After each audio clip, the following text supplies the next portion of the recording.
kalau misalnya orang selalu meninjau ya di lapangan, ini banyak orang-orang sukses dalam transaksi seperti ini, Ustadz selalu menyedekahkan uangnya ataupun itu ke dalam majelis-majelis taklim. Dan apakah kita bisa menerima sedekah itu, Ustadz? Iya, sekarang begini. Apakah dengan ada sedekah dari hasil seperti itu menjadi boleh? Tidak boleh, tetap haram. Saya misalnya dapat penghasilan dari miras. Iya. Ya. Apakah ketika saya sedekahkan sama antum saya menjual miras jadi boleh, jadi halal? Tidak, tetap haram. Jadi menyedekahkan sesuatu dari hal yang tidak dibenarkan dalam Islam tetap haram.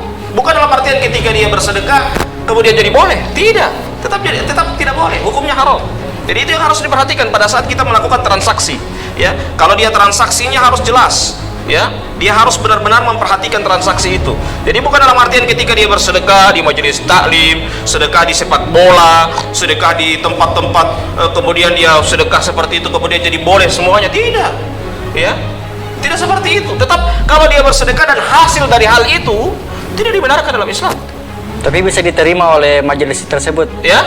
Kecuali kalau bisa diterima kalau hal itu adalah penghasilan dari selain dari itu.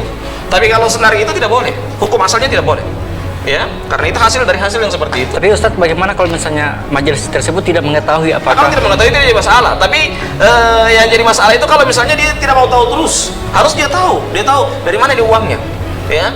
Minimal bukan dia cari tahu juga, cuman dia tahu oh sumbernya dari sini, ya, dia akan tahu, dengan sendirinya dia akan tahu. Nah itulah harus kita perhatikan bersama, kita harus kaji.